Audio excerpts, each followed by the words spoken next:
Hi everyone, I'm Rihanna Peters. And I'm Anna Marie Olpen. And you're watching Panther News. So to start off the news this week, we'd like to give a big reminder to the 131 students who have signed up for the October 19th PSAT that it is coming up. And if you are still wanting to sign up, there are 4 more slots available. And you can talk to Ms. Wilhite about that at the front desk. It is $15 to take the test.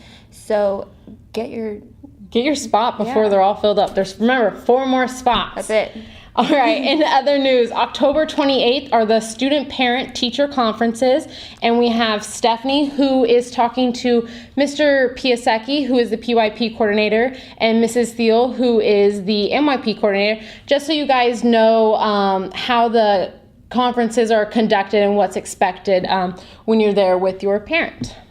Hello everybody, my name is Stephanie Arroyo and I'm currently with Mr. Piasecki, the PYP coordinator here at Stockton Collegiate. Mr. Piasecki, how are you doing today? I'm doing pretty well, thank you. Great. So the first question we're going to kind of talk about is about PYP conferences, and they're going to be coming up very soon. So can you kind of just explain to our viewers at home what the conferences are all about? Sure. Our conferences are a great opportunity for parents and students to sit down with their child's teacher, listen to the teacher share some of the ways that the students have grown over the course of the quarter. And also students will have an opportunity to share, especially about their units of inquiry and key findings that they learned during those. Right. And now we have an interview with Mrs. Steele, the MYP coordinator, about MYP and DP conferences because they are held a bit differently. So let's cut to that. Hello everyone, I'm currently with Mrs. Steele, the MYP coordinator here at Stockton Collegiate. Mrs. Steele, what should parents and students expect from the MYP and DP conferences coming up this month?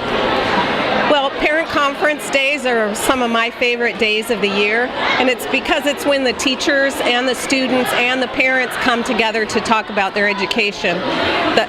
And what I like best is that we really hold the students responsible for talking about it. So it's not like most conferences where the student is sitting aside while the parent and the teacher talk. Right. So in this case, in our conferences, the teachers really speak to the students, and it's the students' responsibility to be prepared to talk about what's working and not working in each of their classes, to talk about where they are with the learner profile. We like to know in present time, what's their strongest, where are they feeling strongest, and where are they feeling challenged. And then to set out some action steps. So no matter how well a student is doing, there can be action steps on where they want to extend, what more they would like to be doing. Right. So it is very necessary for both students and parents to attend the meeting, correct? Oh, absolutely. Our teachers have been told not to hold the conference if the student doesn't show up. So thank you so much, Mrs. Steele. So students, you should be receiving an email from your parent-teacher conference teacher very soon, so make sure to look all for that. And thank you, Mrs. Steele, for your interview. That's all for today.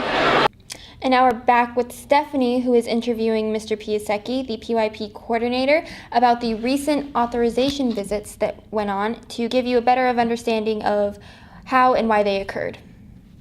Hello everybody, we're back with Mr. Piasecki, and now we're going to be talking about the PYP authorization visits that SEIS had. And Mr. Piasecki, we kind of want to know a little bit about what the authorization visit meant. Sure. So Monday and Tuesday of this week, we had 2 visitation team members from other IB schools, one in Hawaii and one in Colorado, come to our PYP program. And they walked in every classroom, did observations, they interviewed every teacher, all our specialist teachers, a handful of parents, our board of directors. And what they were looking for is to see evidence that we're implementing the PYP faithfully to the IB expectations and the procedures. And did you get any feedback from them? What were their thoughts on the school? How are we doing? Yeah, they were very encouraging for how long we've been existing as a school, and so that was really affirming to our whole staff that we were doing a lot of the pieces of the PYP. They couldn't tell us the final recommendation because it actually goes to other people to review. So we'll know in about 4 to 6 weeks the final outcome of this. But it was a very positive experience for all involved. Yeah. Well, congratulations, not only to you, but to the school in general. We now are going to go back to you in the studios. Thank you, Mr. Piasecki. You're welcome.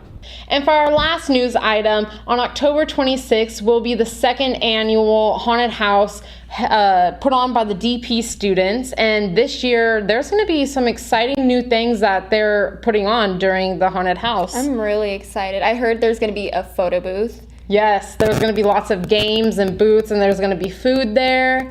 It's just going to be, there's going to be a raffle, I heard. Oh, no, actually that was taken out, but well. unfortunately that was taken out. Never mind then. Yeah, but the haunted house will be held on, again, October 26th from 6 to 9 p.m. And we will have further news, more news about that in Later episodes. So you'll start getting reminders on Manage Back, and posters will be put up in the near future. So get ready, students of SEIS, for your second annual haunted house. It's going to be a lot of fun. Yeah. And this concludes our episode. So don't forget that Monday, October 14th, is an A Day. And have a great weekend. We will see you next week. Yeah. Yeah. On Friday. All right. Bye, guys. Bye.